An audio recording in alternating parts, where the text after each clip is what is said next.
Alice's Adventures Underground.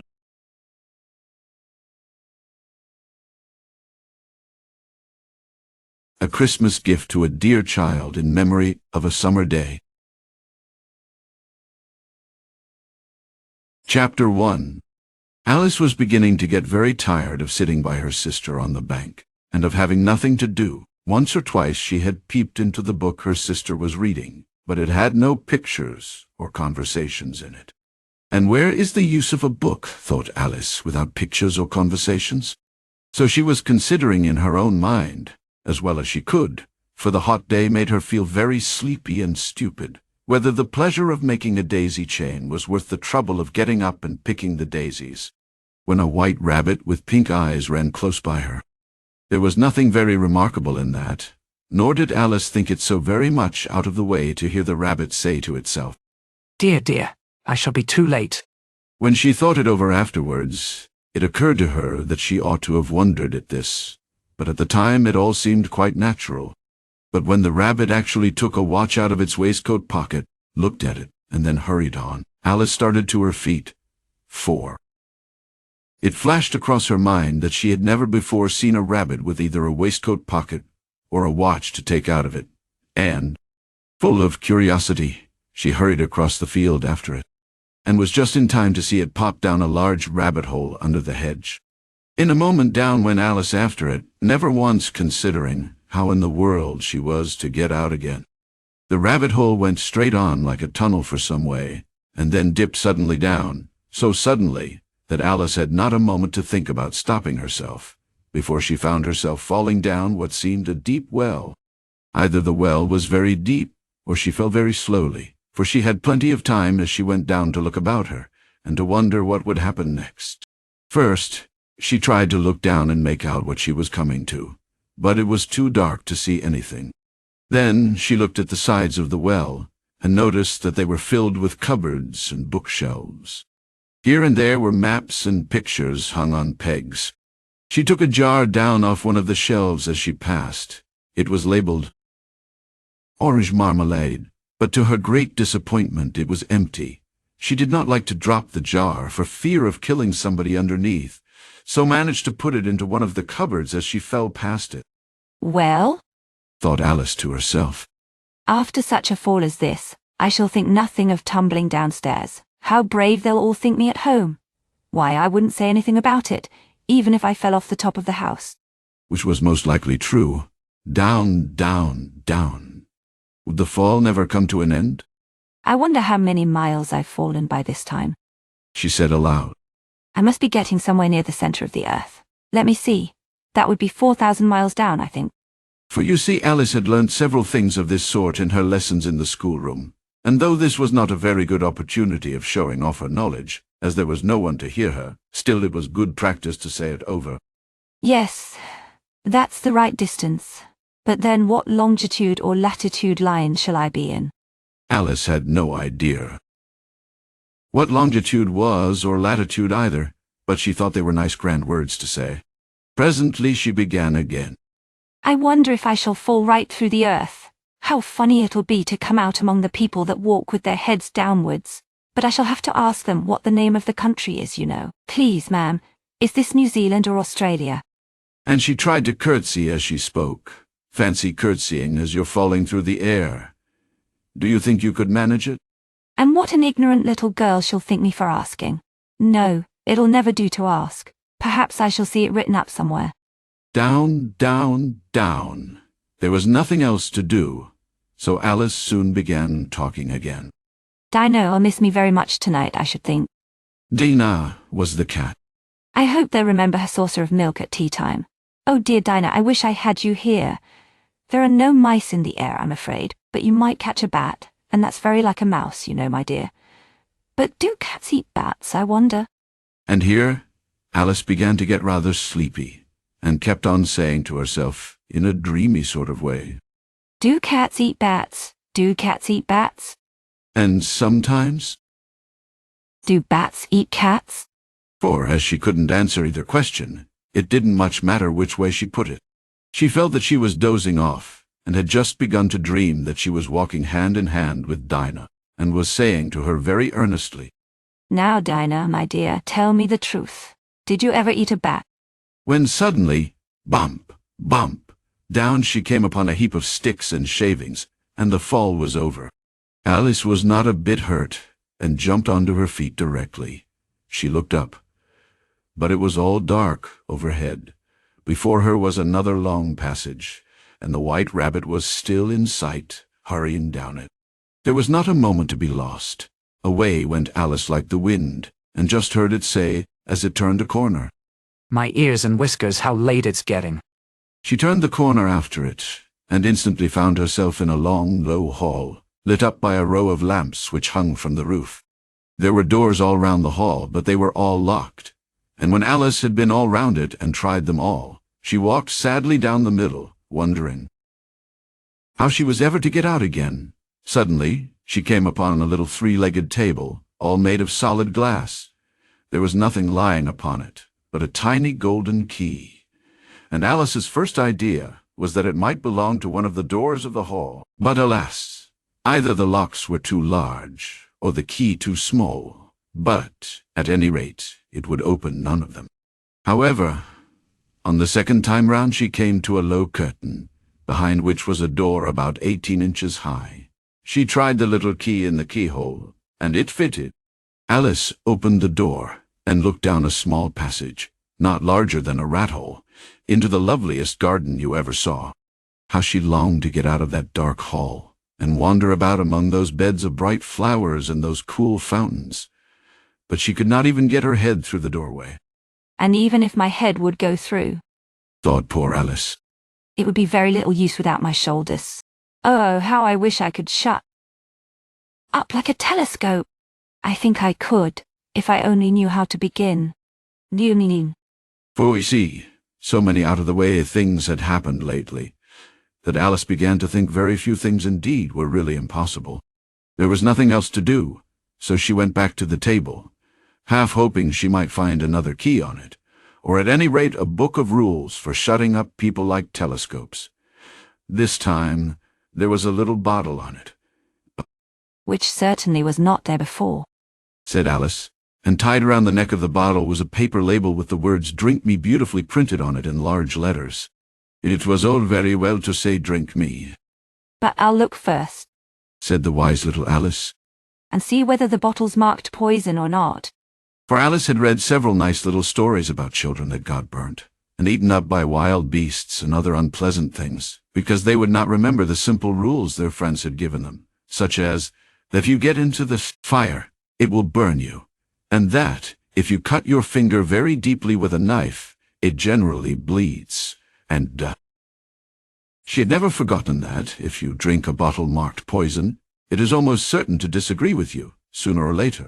However, this bottle was not marked poison, so Alice tasted it, and finding it very nice, it had in fact a sort of mixed flavor of cherry tart, custard, pineapple, roast turkey, toffee, and hot buttered toast. She very soon finished it all. What a curious feeling, said Alice. I must be shutting up like a telescope. It was so indeed. She was now only 10 inches high, and her face brightened up as it occurred to her that she was now the right size for going through the little door into that lovely garden. First, however, she waited for a few minutes to see whether she was going to shrink any further. She felt a little nervous about this. For it might end, you know, said Alice to herself. In my going out altogether, like a candle. And what should I be like then, I wonder? And she tried to fancy what the flame of a candle is like after the candle is blown out, for she could not remember having ever seen one. However, nothing more happened, so she decided on going into the garden at once. But, alas for poor Alice! When she got to the door, she found she had forgotten the little golden key, and when she went back to the table for the key, she found she could not possibly reach it. She could see it plainly enough through the glass, and she tried her best to climb up one of the legs of the table, but it was too slippery, and when she had tired herself out with trying, the poor little thing sat down and cried. Come, there's no use in crying, said Alice to herself rather sharply. I advise you to leave off this minute. She generally gave herself very good advice, and sometimes scolded herself so severely as to bring tears into her eyes. and once she remembered boxing her own ears for having been unkind to herself. In a game of croquet she was playing with herself, for this curious child was very fond of pretending to be two people. But it's no use now. Thought poor Alice. To pretend to be two people? Why, there's hardly enough of me left to make one respectable person. Soon her eyes fell on a little ebony box lying under the table. She opened it, and found in it a very small cake, on which was lying a card with the words, "Eat me," beautifully printed on it in large letters. I'll eat, said Alice. And if it makes me larger, I can reach the key, and if it makes me smaller, I can creep under the door, so either way I'll get into the garden, and I don't care which happens. She ate a little bit, and said anxiously to herself, Which way? Which way? And laid her hand on the top of her head to feel which way it was growing, and was quite surprised to find that she remained the same size. To be sure, this is what generally happens when one eats cake, but Alice had got into the way of expecting nothing but out-of-the-way things to happen, and it seemed quite dull and stupid for things to go on in the common way. So she set to work and very soon finished off the cake. Curiosa and curiouser, cried Alice. She was so surprised that she quite forgot how to speak good English. Now I'm opening out like the largest telescope that ever was. Goodbye, feet. For when she looked down at her feet, they seemed almost out of sight. They were getting so far off. Oh, my poor little feet. I wonder who will put on your shoes and stockings for you now, dears. I'm sure I can't. I shall be a great deal too far off to bother myself about you. You must manage the best way you can, but I must be kind to them, thought Alice. Or perhaps they won't walk the way I want to go. Let me see. I'll give them a new pair of boots every Christmas. And she went on planning to herself how she would manage it. They must go by the carrier, she thought.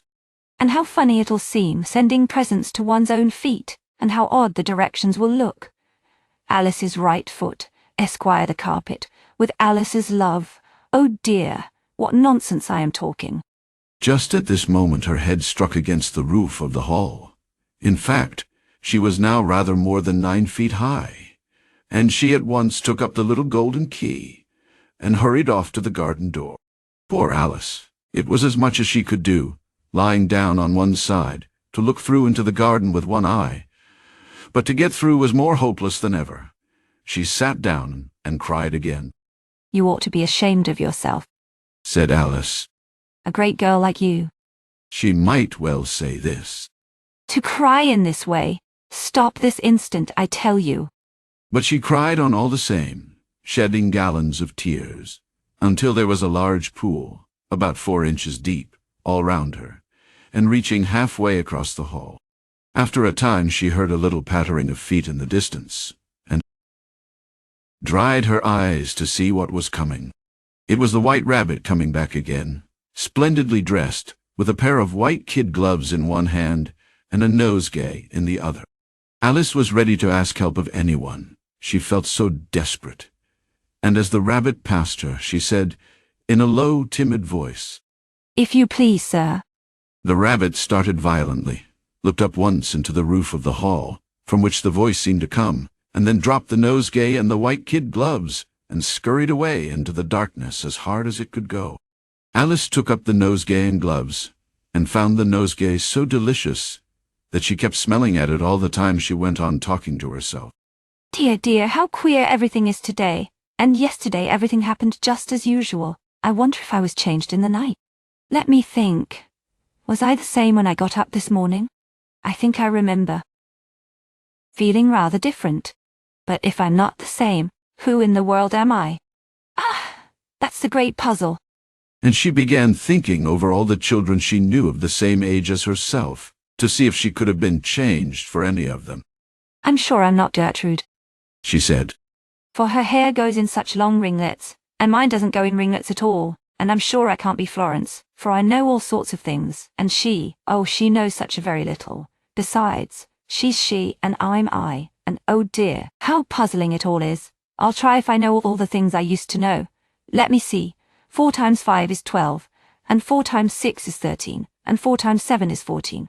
Oh dear, I shall never get to 20 at this rate, but the multiplication table don't signify. Let's try geography. London is the capital of France, and Rome is the capital of Yorkshire, and Paris. Oh dear, dear, that's all wrong, I'm certain. I must have been changed for Florence. I'll try and say, how doth the little. And she crossed her hands on her piggy lap, and began, but her voice sounded hoarse and strange, and the words did not sound the same as they used to do. How doth the little crocodile improve its shining tail, and pour the waters of the Nile on every golden scale? How cheerfully it seems to grin, how neatly spreads its claws, and welcomes little fishes in with gently smiling jaws. I'm sure those are not the right words, said poor Alice, and her eyes filled with tears as she thought. I must be Florence after all, and I shall have to go and live in that poky little house, and have next to no toys to play with, and oh, ever so many lessons to learn. No, I've made up my mind about it. If I'm Florence, I'll stay down here. It'll be no use their putting their heads down and saying, "Come up, dear." I shall only look up and say, "Who am I then?" Answer me that first, and then, if I like being that person, I'll come up. If not, I'll stay down here till I'm somebody else. But oh dear, cried Alice with a sudden burst of tears. I do wish they would put their heads down. I am so tired of being all alone here.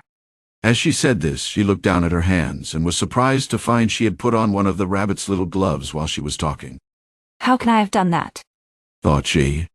I must be growing small again. She got up and went to the table to measure herself by it, and found that, as nearly as she could guess, she was now about 2 feet high, and was going on shrinking rapidly. Soon she found out that the reason of it was the nosegay she held in her hand. She dropped it hastily, just in time to save herself from shrinking away altogether, and found that she was now only 3 inches high. Now for the garden, cried Alice, as she hurried back to the little door. But the little door was locked again, and the little gold key was lying on the glass table as before. And a 4. Things are worse than ever, thought the poor little girl. For I never was as small as this before, never. And I declare it's too bad, it is. At this moment her foot slipped and splash. She was up to her chin in salt water. Her first idea was that she had fallen into the sea. Then she remembered that she was underground, and she soon made out that it was the pool of tears she had wept when she was 9 feet high. I wish I hadn't cried so much, said Alice, as she swam about trying to find her way out. I shall be punished for it now, I suppose, by being drowned in my own tears. Well, that'll be a queer thing, to be sure. However, everything is queer today. And Very soon she saw something splashing about in the pool near her. At first she thought it must be a walrus or a hippopotamus. But then she remembered how small she was herself, and soon made out that it was only a mouse that had slipped in like herself. Would it be any use now, thought Alice, to speak to this mouse? The rabbit is something quite out of the way, no doubt, and so have I been, ever since I came down here. But that is no reason why the mouse should not be able to talk. I think I may as well try. So she began. Oh, mouse, do you know how to get out of this pool? I am very tired of swimming about here. Oh, mouse. The mouse looked at her rather inquisitively, and seemed to her to wink with one of its little eyes, but it said nothing. Perhaps it doesn't understand English, thought Alice. I dare say it's a French mouse, come over with William the Conqueror. 4.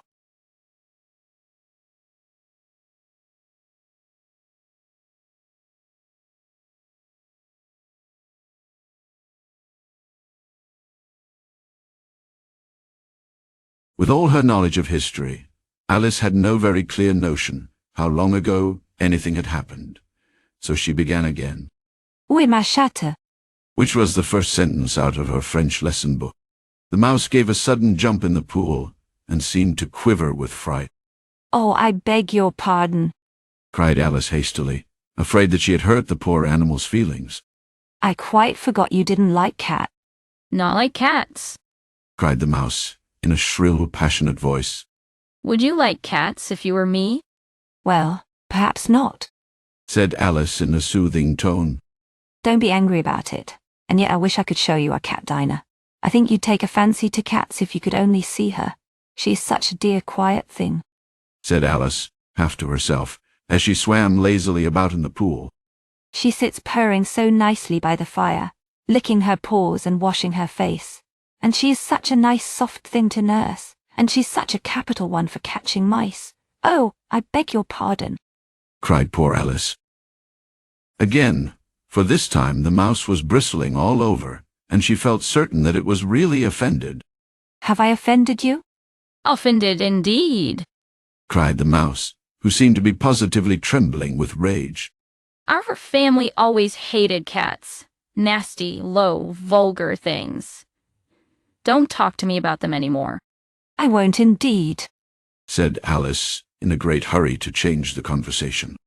Are you fond of dogs?" The mouse did not answer, so Alice went on eagerly.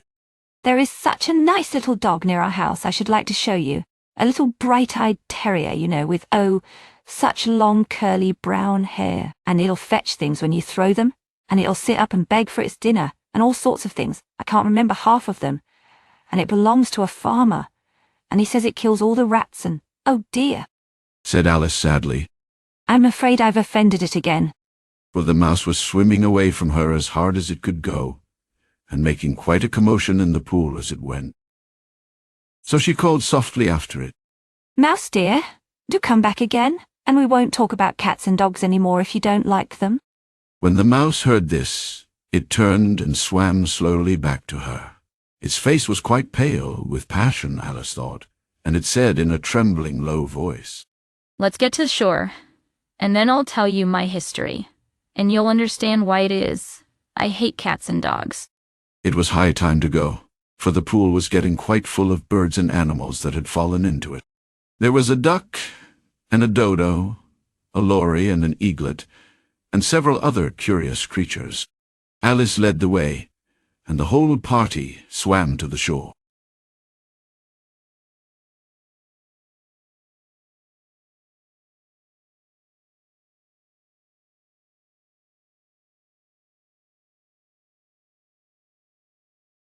Chapter 2. They were indeed a curious-looking party that assembled on the bank, the birds with draggled feathers, the animals with their fur clinging close to them, all dripping wet, cross, and uncomfortable. The first question, of course, was how to get dry.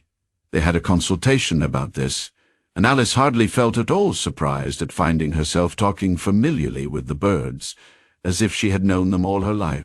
Indeed, she had quite a long argument with the lory, who at last turned sulky, and would only say, "I am older than you, and must know best." And this Alice would not admit without knowing how old the lory was, and as the lory positively refused to tell its age, there was nothing more to be said.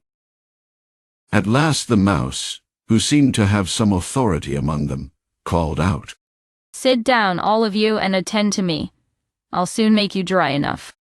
They all sat down at once, shivering, in a large ring, Alice in the middle, with her eyes anxiously fixed on the mouse, for she felt sure she would catch a bad cold if she did not get dry very soon.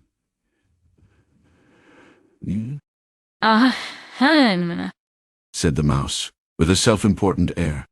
Are you all ready? This is the driest thing I know. Silence all round, if you please. William the Conqueror, whose cause was favored by the Pope, was soon submitted to by the English, who wanted leaders, and had been of late much accustomed to usurpation and conquest. Edwin and Morcar, the Earls of Mercia and Northumbria. Ah, Said the lory with a shiver. I beg your pardon? Said the mouse, frowning, but very politely. Did you speak? not I. Said the lory hastily. I thought you did. Said the mouse. I proceed. Edwin and Morcar, the Earls of Mercia and Northumbria, declared for him. And even Stigand, the patriotic Archbishop of Canterbury, found it advisable to go with Edgar Atheling to meet William and offer him the crown. William's conduct was at first moderate. How are you getting on now, dear? Said the mouse, turning to Alice as it spoke. As wet as ever. Said poor Alice. It doesn't seem to dry me at all.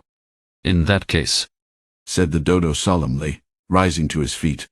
I move that the meeting adjourn for the immediate adoption of more energetic remedies.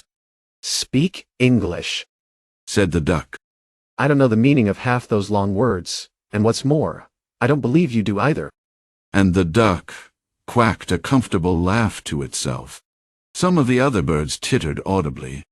I only meant to say, said the dodo in a rather offended tone, that I know of a house near here, where we could get the young lady and the rest of the party dried, and then we could listen comfortably to the story which I think you were good enough to promise to tell us. Bowing gravely to the mouse. The mouse made no objection to this, and the whole party moved along the river bank, for the pool had by this time began to flow out of the hall, and the edge of it was fringed with rushes and forget-me-nots, in a slow procession, the dodo leading it the way. After a time the dodo became impatient, and, leaving the duck to bring up the rest of the party, moved on at a quicker pace with Alice, the lory, and the eaglet, and soon brought them to a little cottage, and there they sat snugly by the fire, wrapped up in blankets until the rest of the party had arrived, and they were all dry again. Then they all sat down again in a large ring on the bank, and begged the mouse to begin his story. Mine is a long and a sad tale, said the mouse, turning to Alice and sighing. It is a long tale, certainly, said Alice, looking down with wonder at the mouse's tail, which was coiled nearly all round the party. But why do you call it sad? And she went on puzzling about this as the mouse went on speaking, so that her idea of the tale was something like this. We lived beneath a mat warm and snug and fat but one woe, and that was the cat. To our joys a clog, in our eyes a fog, on our hearts a log was the dog. When the cat's away, then the mice will play, but alas, one day, so they say, came the dog and cat, hunting for a rat, crushed the mice all flat, each one as he sat. Underneath the mat, warm and snug and fat, think of that. You are not attending, said the mouse to Alice severely. What are you thinking of? I beg your pardon, said Alice very humbly. You had got to the fifth bend, I think. I had not, cried the mouse sharply and very angrily. And not, said Alice, always ready to make herself useful, and looking anxiously about her. Oh, do let me help to undo it. I shall do nothing of the sort, said the mouse, getting up and walking away from the party. You insult me by talking such nonsense. I didn't mean it. Pleaded poor Alice. But you're so easily offended, you know. The mouse only growled in reply. Please come back and finish your story. Alice called after it, and the others all joined in chorus, yes, please do. But the mouse only shook its ears and walked quickly away, and was soon out of sight. What a pity it wouldn't stay, sighed the lory, and an old crab took the opportunity of saying to its daughter, Ah, my dear, let this be a lesson to you never to lose your temper. Hold your tongue, Ma. said the young crab, a little snappishly. You're enough to try the patience of an oyster. I wish I had our Dinah here. I know I do, said Alice aloud, addressing no one in particular. She'd soon fetch it back, And who is Dinah, if I might venture to ask the question? said the lory. Alice replied eagerly, for she was always ready to talk about her pet. Dinah is our cat, and she's such a capital one for catching mice you can't think. And oh, I wish you could see her after the birds. Why, she'll eat a little bird as soon as look at it. This answer caused a remarkable sensation among the party. Some of the birds hurried off at once. One old magpie began wrapping itself up very carefully, remarking, I really must be getting home. The night air does not suit my throat. And a canary called out in a trembling voice to its children. Come away from her, my dears. She's no fit company for you. On various pretexts, they all moved off, and Alice was soon left alone.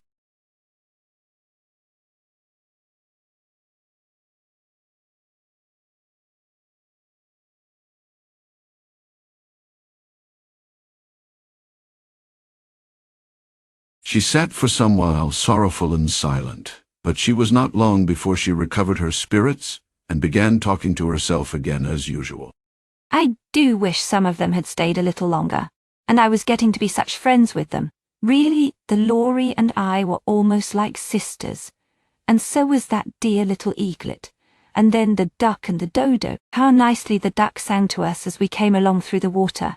And if the dodo hadn't known the way to that nice little cottage, I don't know when we should have got dry again. And there is no knowing how long she might have prattled on in this way, if she had not suddenly caught the sound of pattering feet. It was the white rabbit, trotting slowly back again, and looking anxiously about it as it went, as if it had lost something. And she heard it muttering to itself, The Marchioness! The Marchioness! Oh, my dear paws! Oh, my fur and whiskers! She'll have me executed as sure as ferrets. Are ferrets? Where can I have dropped them, I wonder? Alice guessed in a moment that it was looking for the nosegay and the pair of white kid gloves, and she began hunting for them, but they were now nowhere to be seen. Everything seemed to have changed since her swim in the pool, and her walk along the river bank with its fringe of rushes and forget-me-nots, and the glass table and the little door had vanished. Soon the rabbit noticed Alice as she stood looking curiously about her, and at once said in a quick, angry tone, Why, Mary Ann, what are you doing out here? Go home this moment and look on my dressing table for my gloves and nosegay, and fetch them here as quick as you can run, do you hear? And Alice was so much frightened that she ran off at once, without saying a word in the direction which the rabbit had pointed out. She soon found herself in front of a neat little house, on the door of which was a bright brass plate with the name W. Rabbit, Esquire. She went in, and hurried upstairs, for fear she should meet the real Mary Ann, and be turned out of the house before she had found the gloves. She knew that one pair had been lost in the hall. But, of course, Thought Alice. it has plenty more of them in its house. How queer it seems to be going messages for a rabbit. I suppose Dinah will be sending me messages next. And she began fancying the sort of things that would happen. Miss Alice, come here directly and get ready for your walk. Coming in a minute, nurse. But I've got to watch this mouse hole till Dinah comes back, and see that the mouse doesn't get out. Only I don't think Alice went on. that they'd let Dinah stop in the house if it began ordering people about like that.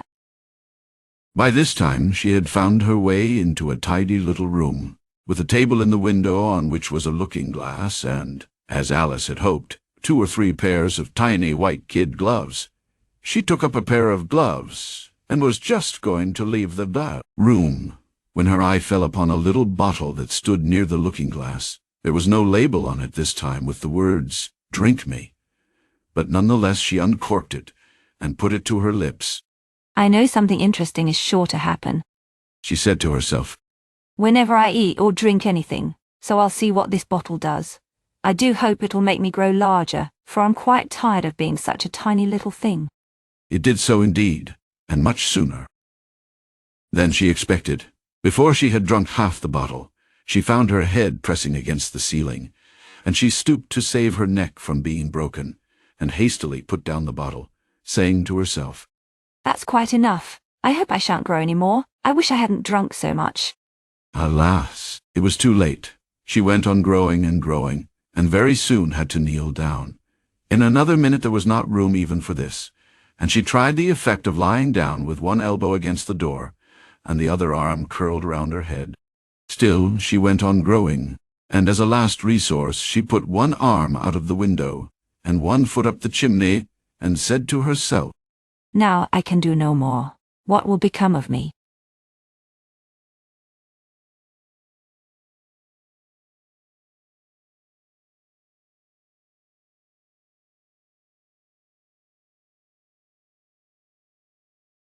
Luckily for Alice, the little magic bottle had now had its full effect, and she grew no larger. Still it was very uncomfortable. And as there seemed to be no sort of chance of ever getting out of the room again, no wonder she felt unhappy. It was much pleasanter at home, Thought poor Alice. when one wasn't always growing larger and smaller, and being ordered about by mice and rabbits. I almost wish I hadn't gone down that rabbit hole. And yet, it's rather curious, you know, this sort of life. And you wonder what can have happened to me. When I used to read fairy tales, I fancied that sort of thing never happened. And now here I am in the middle of one. There ought to be a book written about me, that there ought. And when I grow up, I'll write one, but I'm grown up now. said she in a sorrowful tone. At least there's no room to grow up any more here. But then, thought Alice. Shall I never get any older than I am now? I'll be a comfort, one way, never to be an old woman, but then, always to have lessons to learn. Oh, I shouldn't like that. Oh, you foolish Alice, she said again. How can you learn lessons in here? Why, there's hardly room for you, and no room at all for any lesson book. And so she went on, taking first one side, and then the other, and making quite a conversation of it altogether. But after a few minutes, she heard a voice outside, which made her stop to listen. Marianne, Marianne, said the voice. Fetch me my gloves this moment. Then came a little pattering of feet on the stairs. Alice knew it was the rabbit coming to look for her, and she trembled till she shook the house, quite forgetting that she was now about 1,000 times as large as the rabbit, and had no reason to be afraid of it.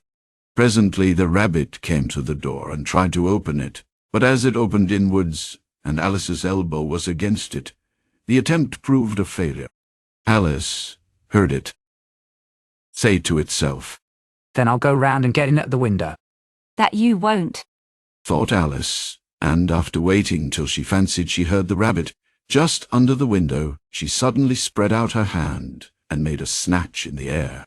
She did not get hold of anything, but she heard a little shriek, and a fall, and a crash of breaking glass, from which she concluded that it was just possible it had fallen into a cucumber frame, or something of the sort. Next came an angry voice, the rabbit's. Pat, Pat, where are you? And then a voice she had never heard before. Sure then I'm here. Digging for apples anyway, Your Honor. Digging for apples indeed, said the rabbit angrily. Here, come and help me. Out of this. Sound of more breaking glass. Now tell me, Pat, what is that coming out of the window? Sure, it's an rum, Your Honor. He pronounced it rum. An arm, you goose. Whoever saw an arm that size? Why, it fills the whole window, don't you see? Sure it does, Your Honor, but it's an arm for all that. Well, it's no business there. Go and take it away. There was a long silence after this, and Alice could only hear whispers now and then, such as, Sure, I don't like it, Your Honor, at all. Do as I tell you, you coward. And at last she spread out her hand again and made another snatch in the air. This time there were 2 little shrieks, and more breaking glass. What a number of cucumber frames there must be, thought Alice. I wonder what they'll do next. As for pulling me out of the window, I only wish they could. I'm sure I don't want to stop in here any longer. She waited for some time without hearing anything more. At last came a rumbling of little cartwheels and the sound of a good many voices all talking together. She made out the words. Where's the other ladder? Why, I didn't bring but one. Bill's got the other. Here, put 'em up at this corner. No, tie 'em together first. They don't reach high enough yet. Oh, they'll do well enough. Don't be particular. Here, Bill. Catch hold of this rope. Will the roof bear? Mind that loose slate? Oh, it's coming down. Heads below. A loud crash. Now, who did that? It was Bill, I fancy. Who's to go down the chimney? Nay, I shan't. You do it. That I won't then. Bill's got to go down. Here, Bill, the master says you've to go down the chimney. Oh, so Bill's got to come down the chimney, has he? Said Alice to herself. Why, they seem to put everything upon Bill. I wouldn't be in Bill's place for a good deal. The fireplace is a pretty tight one, but I think I can kick a little. She drew her foot as far down the chimney as she could, and waited till she heard a little animal, she couldn't guess what sort it was, scratching and scrambling in the chimney close above her.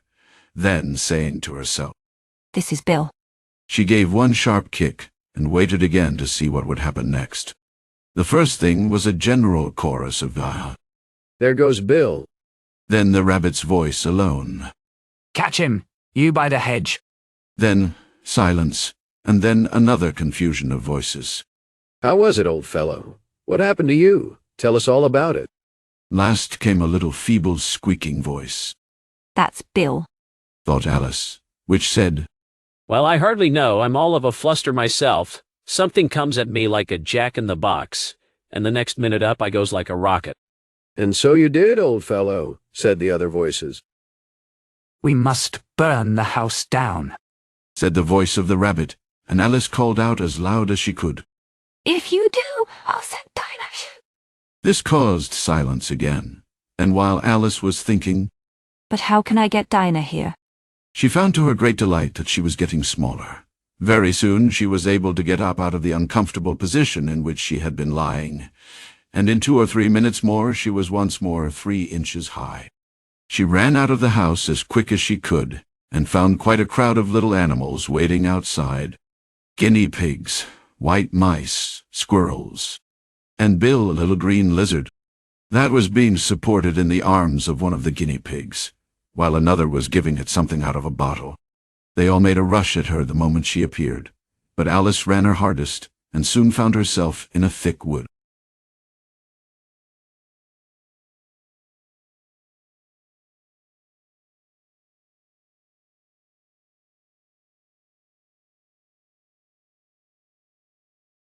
Chapter 3. The first thing I've got to do Said Alice to herself as she wandered about in the wood, is to grow to my right size, and the second thing is to find my way into that lovely garden. I think that will be the best plan. It sounded an excellent plan, no doubt, and very neatly and simply arranged. The only difficulty was that she had not the smallest idea how to set about it, and while she was peering anxiously among the trees round her, a little sharp bark just over her head made her look up in a great hurry. An enormous puppy was looking down at her with large round eyes, and feebly stretching out one paw, trying to reach her. Poor thing, said Alice in a coaxing tone. And she tried hard to whistle to it, but she was terribly alarmed all the while at the thought that it might be hungry, in which case it would probably devour her in spite of all her coaxing. Hardly knowing what she did, she picked up a little bit of stick and held it out to the puppy, whereupon the puppy jumped into the air off all its feet at once, and with a yelp of delight rushed at the stick, and made believe to worry it. Then Alice dodged behind a great thistle to keep herself from being run over, and the moment she appeared at the other side, the puppy made another dart at the stick, and tumbled head over heels in its hurry to get hold. Then Alice, thinking it was very like having a game of play with a cart horse, and expecting every moment to be trampled under its feet, ran round the thistle again. Then the puppy began a series of short charges at the stick, running a very little way forwards each time and a long way back, and barking hoarsely all the while, till at last it sat down a good way off, panting, with its tongue hanging out of its mouth, and its great eyes half shut. This seemed to Alice a good opportunity for making her escape. She set off at once, and ran till the puppy's bark sounded quite faint in the distance, until she was quite tired and out of breath. And yet what a dear little puppy it was, said Alice, as she leant against a buttercup to rest herself, and fanned herself with her hat. I should have liked teaching it tricks if I'd only been the right size to do it. Oh, I'd nearly forgotten that I've got to grow up again. Let me see, how is it to be managed? I suppose I ought to eat or drink something or other, but the great question is what? The great question certainly was, what? Alice looked all round her at the flowers and the blades of grass, but could not see anything that looked like the right thing to eat under the circumstances. There was a large mushroom near her about the same height as herself, and when she had looked under it and on both sides of it and behind it, it occurred to her to look and see what was on the top of it. She stretched herself up on tiptoe and peeped over the edge of the mushroom, and her eyes immediately met those of a large blue caterpillar, which was sitting with its arms folded, quietly smoking a long hookah, and taking not the least notice of her or of anything else. For some time they looked at each other in silence. At last the caterpillar took the hookah out of its mouth, and languidly addressed her. "Who are you?" said the caterpillar. This was not an encouraging opening for a conversation. Alice replied rather shyly. I hardly know, sir, just at present. At least, I know who I was when I got up this morning. But I think I must have been changed several times since that. "What do you mean by that?" said the caterpillar. "Explain yourself." I can't explain myself, I'm afraid, sir. Said Alice.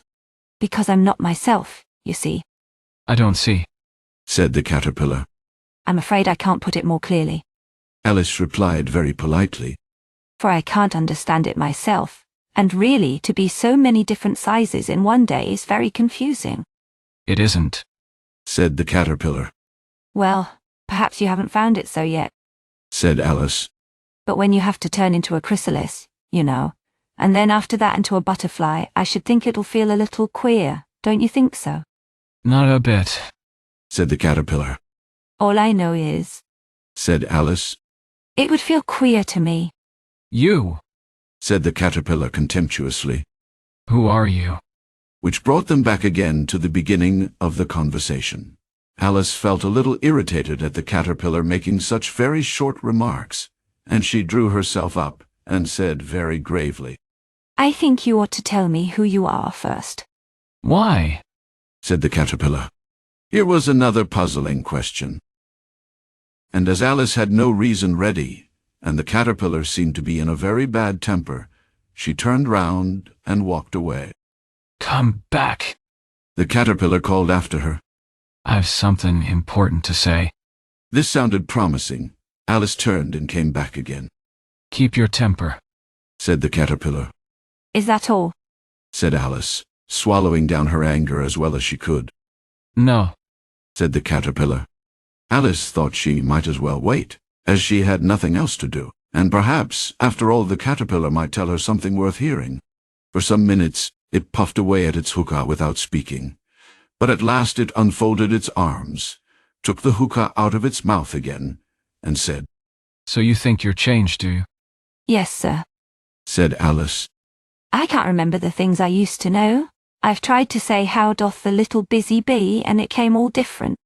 Try and repeat you are old, Father William, said the caterpillar. Alice folded her hands and began.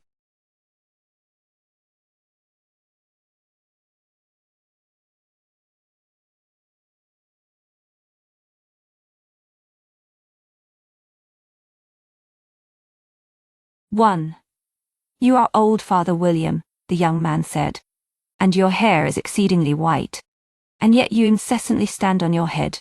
Do you think, at your age, it is right? 2. In my youth, Father William replied to his son, I feared it might injure the brain, but now that I'm perfectly sure I have none, why, I do it again and again. None.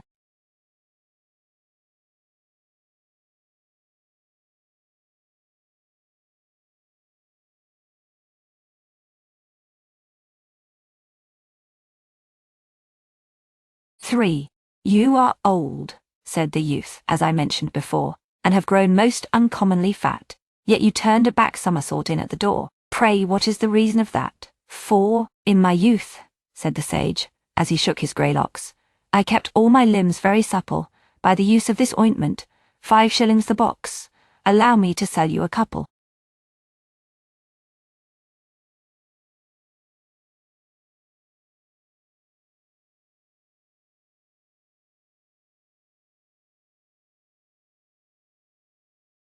Five.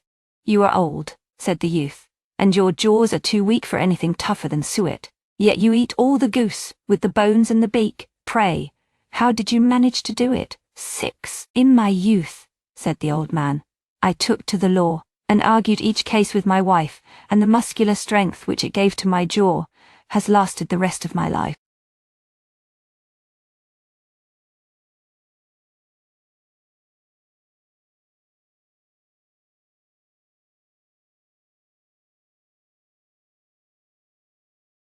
Seven. You are old, said the youth. One would hardly suppose that your eye was as steady as ever, yet you balanced an eel on the end of your nose. What made you so awfully clever? 8. I have answered 3 questions, and that is enough, said his father. Don't give yourself airs. Do you think I can listen all day to such stuff? Be off, or I'll kick you downstairs. That is not said right, said the caterpillar. Not quite right, I'm afraid. Said Alice timidly. Some of the words have got altered. It is wrong from beginning to end, said the caterpillar decidedly, and there was silence for some minutes. The caterpillar was the first to speak. What size do you want to be? It asked. Oh, I'm not particular as to size, Alice hastily replied. Only one doesn't like changing so often, you know. Are you content now? said the caterpillar, Well, I should like to be a little larger, sir, if you wouldn't mind. said Alice. 3 inches is such a wretched height to be. It is a very good height indeed, said the caterpillar loudly and angrily, rearing itself straight up as it spoke. It was exactly 3 inches high. But I'm not used to it. Pleaded poor Alice in a piteous tone, and she thought to herself, I wish the creatures wouldn't be so easily offended. You'll get used to it in time, said the caterpillar, and it put the hookah into its mouth and began smoking again. This time Alice waited quietly until it chose to speak again. In a few minutes the caterpillar took the hookah out of its mouth and got down off the mushroom and crawled away into the grass, merely remarking as it went, The top will make you grow taller, and the stalk will make you grow shorter. The top of what? The stalk of what? thought Alice. Of the mushroom, said the caterpillar, just as if she had asked it aloud, and in another moment was out of sight. Alice remained looking thoughtfully at the mushroom for a minute, and then picked it and carefully broke it in two, taking the stalk in one hand and the top in the other. Which does the stalk do? She said, and nibbled a little bit of it to try. The next moment she felt a violent blow on her chin. It had struck her foot. She was a good deal frightened by this very sudden change, but as she did not shrink any further, and had not dropped the top of the mushroom, she did not give up hope yet. There was hardly room to open her mouth, with her chin pressing against her foot, but she did it at last, and managed to bite off a little bit of the top of the mushroom. Come, my head's free at last, said Alice in a tone of delight, which changed into alarm in another moment, when she found that her shoulders were nowhere to be seen. She looked down upon an immense length of neck, which seemed to rise like a stalk out of a sea of green leaves that lay far below her. What can all that green stuff be? said Alice. And where have my shoulders got to? And oh, my poor hands, how is it I can't see you? She was moving them about as she spoke, but no result seemed to follow, except a little rustling among the leaves. Then she tried to bring her head down to her hands, and was delighted to find that her neck would bend about easily in every direction, like a serpent.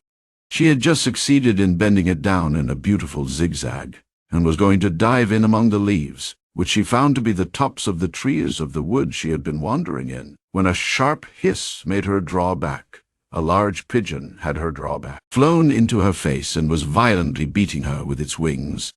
Serpent! Screamed the pigeon. I'm not a serpent, said Alice indignantly. Let me alone.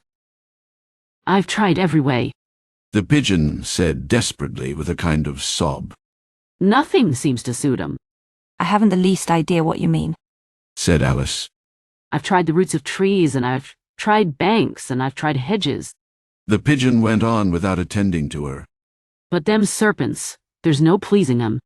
Alice was more and more puzzled, but she thought there was no use in saying anything till the pigeon had finished. As if it wasn't trouble enough hatching the eggs, said the pigeon.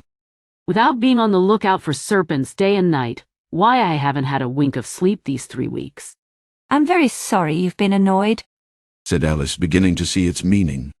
And just as I'd taken the highest tree in the wood, said the pigeon, raising its voice to a shriek, and was just thinking I was free of 'em at last. They must needs come down from the sky. Oh, serpent!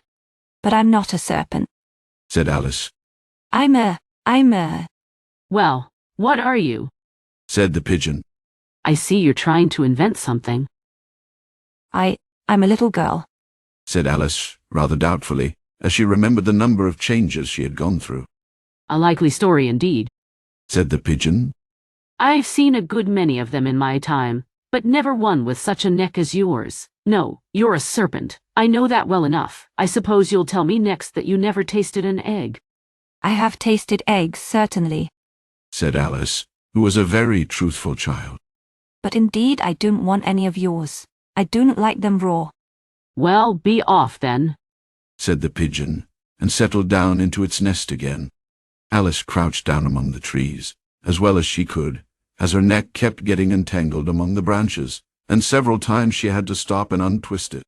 Soon she remembered the pieces of mushroom which she still held in her hands, and set to work very carefully, nibbling first at one and then at the other, and growing sometimes taller and sometimes shorter, until she had succeeded in bringing herself far down to her usual size. It was so long since she had been of the right size that it felt quite strange at first, but she got quite used to it in a minute or two, and began talking to herself as usual. Well, there's half my plan done now. How puzzling all these changes are. I'm never sure what I'm going to be from one minute to another. However, I've got to my right size again. The next thing is to get into that beautiful garden. How is that to be done, I wonder? Just as she said this, she noticed that one of the trees had a doorway leading right into it. That's very curious, she thought. But everything's curious today. I may as well go in. And in she went. Once more she found herself in the long hall, and close to the little glass table. Now, I'll manage better this time, she said to herself, and began by taking the little golden key and unlocking the door that led into the garden. Then she set to work eating the pieces of mushroom till she was about 15 inches high. Then she walked down the little passage, and then she found herself at last in the beautiful garden, among the bright flower beds and the cool fountains.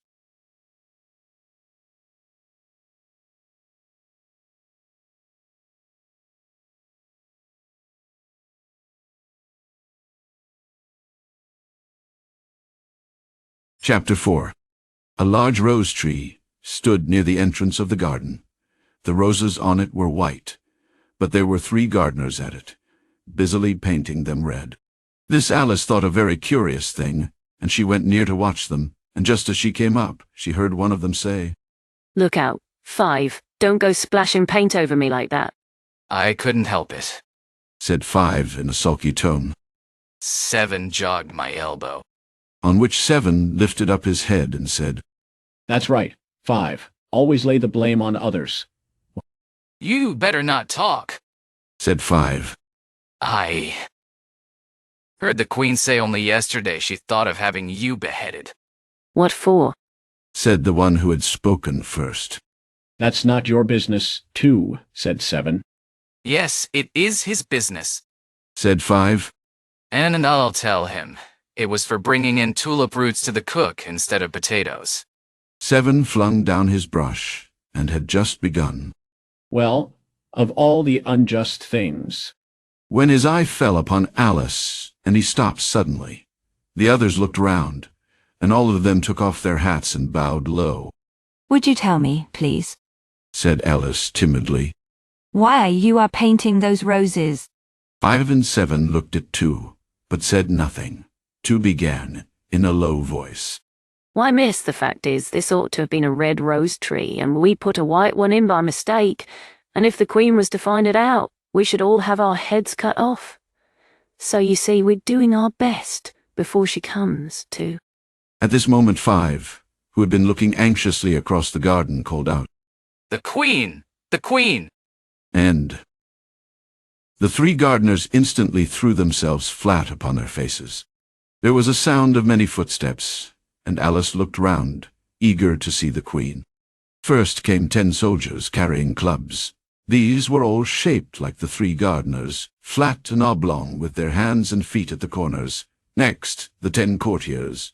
These were all ornamented with diamonds, and walked 2 and 2, as the soldiers did. After these came the royal children. There were 10 of them, and the little dears came jumping merrily along, hand in couples. They were all ornamented with hearts. Next came the guests, mostly kings and queens, among whom Alice recognized the White Rabbit. It was talking in a hurried, nervous manner, smiling at everything that was said, and went by without noticing her. Then followed the Knave of Hearts, carrying the king's crown on a cushion, and last of all this grand procession came the King and Queen of Hearts. When the procession came opposite to Alice, they all stopped and looked at her, and the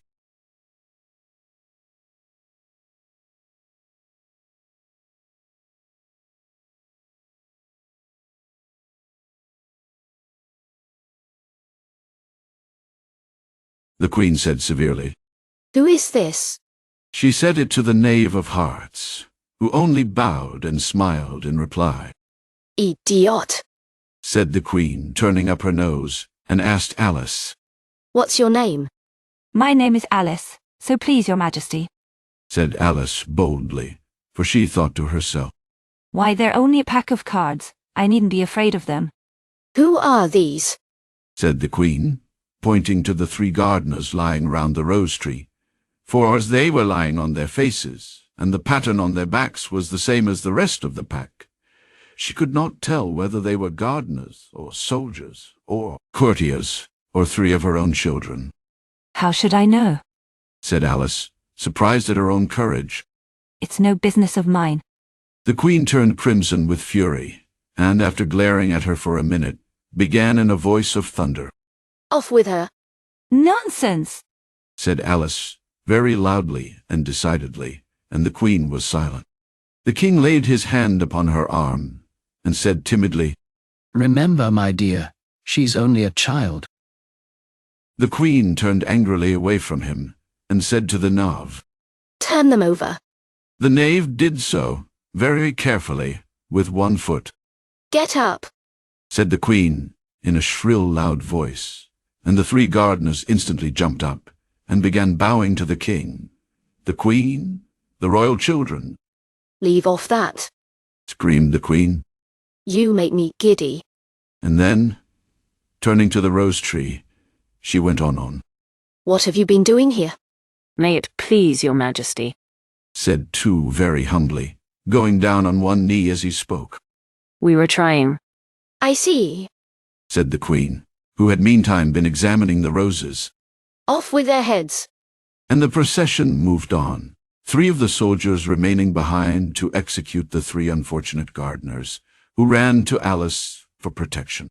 You shan't be beheaded, said Alice, and she put them into her pocket. The 3 soldiers marched once round her, looking for them, and then quietly marched off after the others. Are their heads off? Shouted the Queen. Their heads are gone. The soldiers shouted in reply. If it please your Majesty. That's right, shouted the Queen. Can you play cray? The soldiers were silent and looked at Alice, as the question was evidently meant for her. Yes, shouted Alice at the top of her voice. Come on then, roared the Queen, and Alice joined the procession, wondering very much what would happen next. It's a very fine day, said a timid little voice. She was walking by the White Rabbit, who was peeping anxiously into her face. Very, said Alice. Where's the Marchioness? Hush, hush, said the Rabbit in a low voice. She'll hear you. The Queen's the Marchioness. Didn't you know that? No, I didn't, said Alice. What of? Queen of Hearts, said the Rabbit in a whisper, putting its mouth close to her ear. And Marchioness of Mock Turtles. What are they? said Alice, but there was no time for the answer, for they had reached the croquet ground, and the game began instantly. Alice thought she had never seen such a curious croquet ground in all her life. It was all in ridges and furrows. The croquet balls were live hedgehogs, the mallets live ostriches, and the soldiers had to double themselves up and stand it.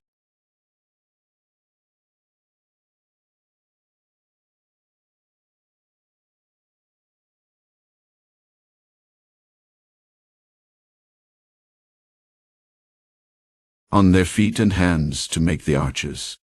The chief difficulty which Alice found at first was to manage her ostrich. She got its body tucked away, comfortably enough, under her arm, with its legs hanging down, but generally just as she had got its neck straightened out nicely, and was going to give a blow with its head, it would twist itself round and look up into her face, with such a puzzled expression that she could not help bursting out laughing. And when she had got its head down, and was going to begin again, it was very confusing to find that the hedgehog had unrolled itself, and was in the act of crawling away. Besides all this, there was generally a ridge or a furrow in her way, wherever she wanted to send the hedgehog to. And as the doubled-up soldiers were always getting up and walking off to other parts of the ground, Alice soon came to the conclusion that it was a very difficult game indeed.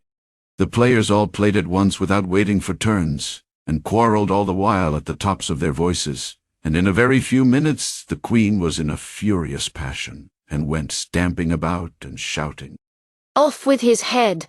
"Or!" Off with her head! About once in a minute. All those whom she sentenced were taken into custody by the soldiers, who of course had to leave off being archers to do this, so that by the end of half an hour or so there were no archers left, and all the players, except the king, the queen, and Alice, were in custody and under sentence of execution. Then the queen left off, quite out of breath, and said to Alice, Have you seen the mock turtle? No, said Alice. I don't even know what a mock turtle is. Come on then, Said the queen. and it shall tell you its history. As they walked off together, Alice heard the king say, in a low voice, to the company generally, You are all pardoned. Come, that's a good thing. thought Alice, who had felt quite grieved at the number of executions which the queen had ordered. They very soon came upon a griffin, which lay fast asleep in the sun.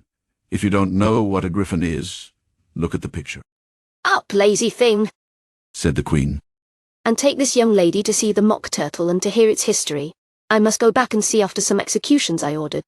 And she walked off, leaving Alice with the griffin. Alice did not quite like the look of the creature, but on the whole, she thought it quite as safe to stay as to go after that savage queen. So she waited.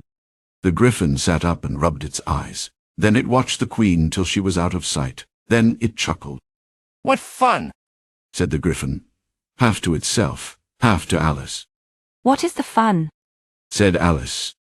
Why, Said the griffin. it's all her fancy that. They never executes nobody, you know. Come on. Everybody says, come on, here. Thought Alice, as she walked slowly after the griffin. I never was ordered about so before in all my life. Never. They had not gone far before they saw the mock turtle in the distance, sitting sad and lonely on a little ledge of rock, and, as they came nearer, Alice could hear it sighing as if its heart would break. She pitied it deeply. What is its sorrow? She asked the griffin, and the griffin answered, very nearly in the same words as before. It's all its fancy that. It hasn't got no sorrow, you know. Come on. So they went up to the mock turtle, who looked at them with large eyes full of tears, but said nothing. This here young lady, Said the griffin. wants for to know your history, she do. I'll tell it. Said the mock turtle, in a deep hollow tone. Sit down, and don't speak till I've finished. So they sat down, and no one spoke for some minutes. Alice thought to herself. I don't see how it can ever finish if it doesn't begin. But she waited patiently. Once, Said the mock turtle at last, with a deep sigh. I was a real turtle. These words were followed by a very long silence, broken only by an occasional exclamation of She from the griffin, and the constant heavy sobbing of the mock turtle. Alice was very nearly getting up and saying, Thank you, sir, for your interesting story. but she could not help thinking there must be more to come, so she sat still and said nothing. When we were little, The mock turtle went on, more calmly, though still sobbing a little now and then. we went to school in the sea. The master was an old turtle. We used to call him Tortoise. Why did you call him Tortoise, if he wasn't one? Asked Alice. We called him Tortoise because he taught us. Said the mock turtle angrily. Really, you are very dull. You ought to be ashamed of yourself for asking such a simple question, added the griffin, and then they both sat silent and looked at poor Alice, who felt ready to sink into the earth. At last the griffin said to the mock turtle, Get on, old fellow. Don't be all day. And the mock turtle went on in these words. You may not have lived much under the sea, I haven't. Said Alice. and perhaps you were never even introduced to a lobster. Alice began to say, I once tasted. but hastily checked herself, and said, No, never. instead, So you can have no idea what a delightful thing a lobster quadrille is. No, indeed. said Alice. What sort of a thing is it? Why, said the griffin. You form into a line along the seashore. 2 lines, cried the Mock Turtle. Seals, turtles, salmon, and so on, advance twice. Each with a lobster as partner, cried the Griffin.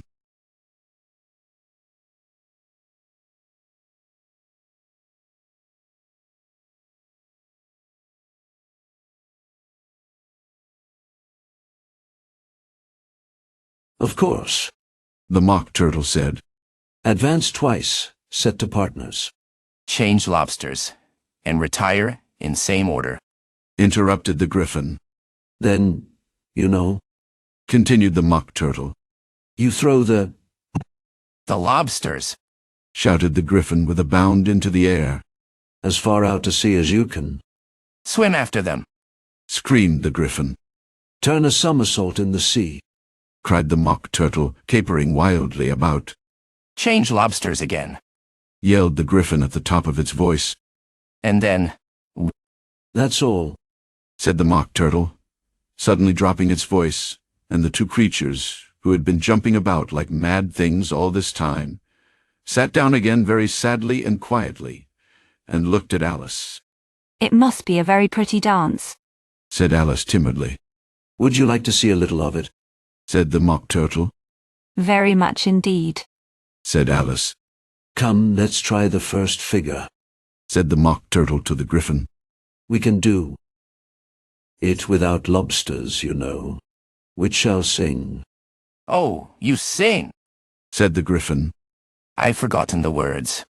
So they began solemnly dancing round and round Alice, every now and then treading on her toes when they came too close, and waving their forepaws to mark the time, while the Mock Turtle sang, slowly and sadly, these words. Beneath the waters of the sea are lobsters thick as thick can be. They love to dance with you and me, my own, my gentle salmon. The Griffin joined in singing the chorus, which was, Salmon come up, salmon go down, salmon come twist your tail around.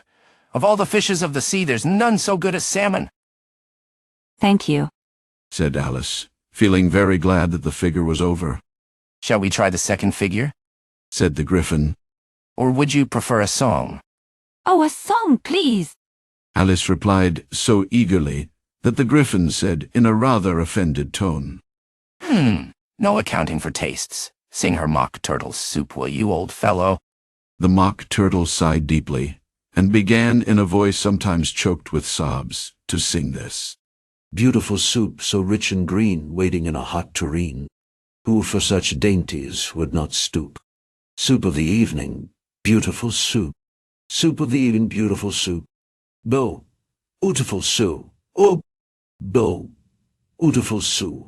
Soup of the evening, beautiful, beautiful soup. Chorus again, cried the Griffin, and the Mock Turtle had just begun to repeat it when a cry of "Go!" The trial's beginning, was heard in the distance. Come on, cried the Griffin, and taking Alice by the hand he hurried off without waiting for the end of the song. What trial is it? Panted Alice as she ran, but the Griffin only answered, Come on, and ran the faster, and more faintly came, borne on the breeze that followed them, the melancholy words, Soup of the evening, beautiful, beautiful soup. The king and queen were seated on their throne when they arrived, with a great crowd assembled around them. The knave was in custody, and before the king stood the White Rabbit, with a trumpet in one hand and a scroll of parchment in the other. Herald, read the accusation, said the king. On this, the White Rabbit blew 3 blasts on the trumpet, and then unrolled the parchment scroll, and read as follows.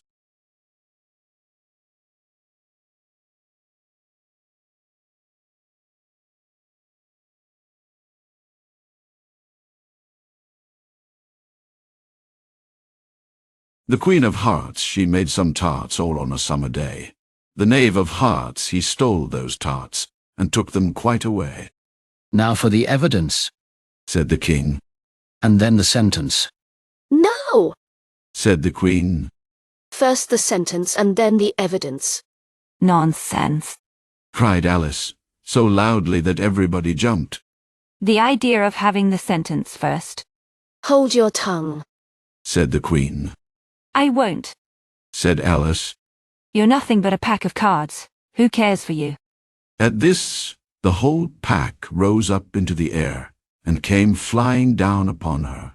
She gave a little scream of fright and tried to beat them off, and found herself lying on the bank with her head in the lap of her sister, who was gently brushing away some leaves that had fluttered down from the trees onto her face. Wake up, Alice dear, said her sister. What a nice long sleep you've had. Oh, I've had such a curious dream, said Alice, and she told her sister all her adventures underground as you have read them. And when she had finished, her sister kissed her and said, It was a curious dream, dear, certainly, but now run into your tea. It's getting late. So Alice ran off, thinking while she ran, as well she might, what a wonderful dream it had been. Boo. But her sister sat there some while longer, watching the setting sun, and thinking of little Alice and her adventures, till she too began dreaming after a fashion, and this was her dream. She saw an ancient city, and a quiet river winding near it along the plain, and up the stream went slowly gliding a boat with a merry party of children on board. She could hear their voices and laughter, like music over the water. And among them was another little Alice, who sat listening with bright, eager eyes to a tale that was being told. And she listened for the words of the tale, and lo, it was the dream of her own little sister. So the boat wound slowly along, beneath the bright summer day, with its merry crew and its music of voices and laughter, till it passed round one of the many turnings of the stream, and she saw it no more. Then she thought, in a dream within the dream, as it were, how this same little Alice would, in the aftertime, be herself a grown woman, and how she would keep through her riper years the simple and loving heart of her childhood, and how she would gather around her other little children, and make their eyes bright and eager with many a wonderful tale, perhaps even with these very adventures of the little Alice of long ago, and how she would feel with all their simple sorrows, and find a pleasure in all their simple joys, remembering her own child life and the happy summer days. I hope you have enjoyed this presentation of Alice's Adventures Underground by Lewis Carroll. Thank you for listening. If you would like to see other books presented in this style, please leave your suggestions in the comments. Why would they want to do that? Hush now, Rabbit. Let the narrator do the talking. The who? To encourage this channel to grow, please like and subscribe. Who said that?